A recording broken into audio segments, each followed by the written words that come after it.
Hello friends, welcome to my channel Clay Kitchen.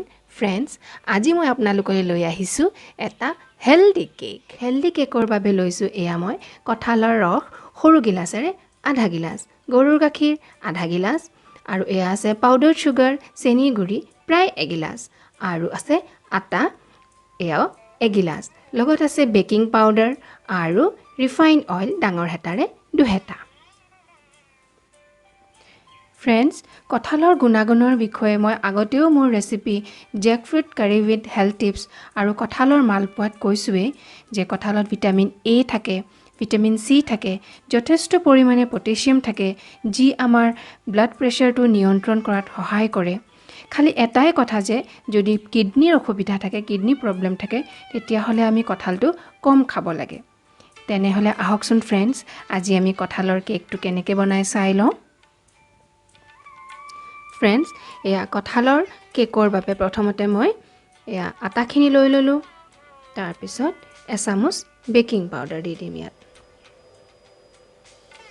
এইখিনি ধুনীয়াকৈ চালি ল'ম। এতিয়া মই ইয়াত চেনিখিনি দি দিওঁ। তাৰ পিছত কঁঠালৰ ৰসখিনি এইখিনি মই আগতে চেকনিৰে ধুনীয়াকৈ চেকি লৈছিলোঁ। এতিয়া ধুনীয়াকৈ কঁঠালৰ ৰসখিনি আৰু আটাখিনি মিহলাই লওঁ। অকমান গাখীৰ দি দিওঁ। আকৌ অকমান দিব লাগিব।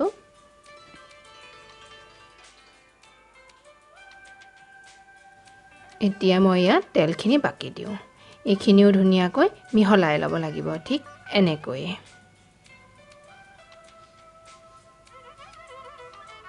এতিয়া আমাৰ মিশ্ৰণখিনি ৰেডি। ফ্ৰেণ্ডছ, আজি আমি কেক বনাম এয়া চাহ খোৱা ডিসপোজেবল কাপত। ইয়াৰ ভিতৰ চোৱা এনেও অকমান অইলি হৈয়ে থাকে, তথাপিতো যদি আপুনি ভাবে অকমান ভিতৰখিনি গ্ৰীজ কৰি ল'ব পাৰে, ৰিফাইন অইলেৰে গ্ৰীজ কৰি ল'ব। এতিয়া আমি চামুচৰ সহায়ত লাহে লাহে মিশ্ৰণখিনি এনেকৈ কাপত বাকি দিম। একেবাৰে গোটেইখিনি ভৰ্তিকে ভৰাই নিদিব, নহলে ফুলি আহিব আৰু ওভাৰফ্লো হৈ পৰি যাব। ঠিক এনেকৈ লাহে লাহে।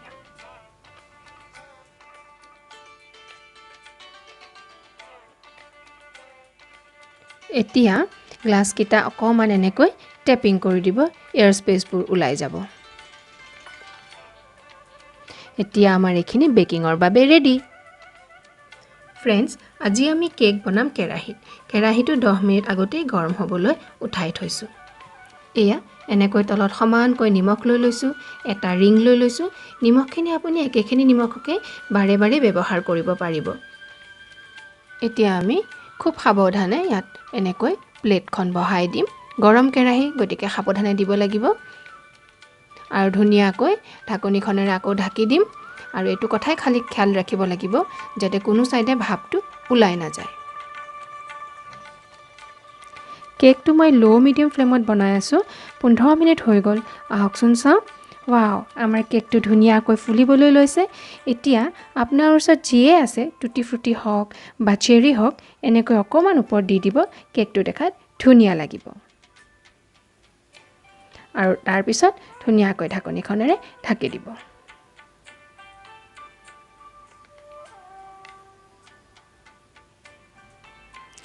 পঞ্চল্লিছ মিনিট হৈ গ'ল। আহকচোন ফ্ৰেণ্ডছ, আমি চেক কৰোঁ। ওৱাও, আমাৰ কেকটো ধুনীয়াকৈ ফুলি আহিছে। এতিয়া আমি এডাল টুথপিক লৈ চেক কৰিম। মাজত এডাল এনেকুৱা টুথপিক লৈ আমি ধুনীয়াকৈ খুচি চাম। যদি পৰিষ্কাৰ হৈ ওলাই আহে, তেনেহ'লে আমাৰ কেকটো সম্পূৰ্ণভাৱে বেক হৈ গৈছে। আৰু যদি পৰিষ্কাৰ নাথাকে, তেনেহ'লে আকৌ 5 মিনিটৰ বাবে আপুনি এইটো উঠাই দিব। আমাৰ এইটো ৰেডি আছে। মই এটা গেছটো অফ কৰি দিম। ফ্ৰেণ্ডছ, এয়া হৈ গ'ল আমাৰ কঁঠাল আৰু আটাৰে তৈয়াৰ কৰা হেলদি কেক। এতিয়া ফ্ৰেণ্ডছ, এনেকৈ আপুনি লাহেকৈ সাইডবোৰ অকমান টিপি দিব। আপুনি একো কষ্টই কৰিব নালাগে। কি ধুনীয়াকৈ ফ্ৰেণ্ডছ চাওকচোন, সাইডবোৰ এৰি আহিছে। এনেকৈ কৰিব। তাৰ পিছত লাহেকৈ হাতত এনেকৈ ৰাখি টুকুৰিয়াই দিব। চাব, এয়া ইমান ধুনীয়াকৈ এৰি আহিছে। সফটনেছটো চাওকচোন ফ্ৰেণ্ডছ, ইমান ধুনীয়া সফট হৈছে। ফ্ৰেণ্ডছ, আজি যদি আপোনালোকৰ মোৰ এই ৰেচিপিটো ভাল লাগিছে তেনেহ'লে প্লিজ লাইক বাটনটো প্ৰেছ কৰিবলৈ নাপাহৰিব আৰু ফ্ৰেণ্ডসকলৰ মাজতো শ্বেয়াৰ কৰিব। আৰু যদি আপুনি প্ৰথমবাৰলৈ মোৰ চেনেললৈ আহিছে তেনেহ'লে প্লিজ মোৰ চেনেলটো ছাবস্ক্ৰাইব কৰিবলৈ নাপাহৰিব। থেংক ইউ ফৰ ৱাচিং।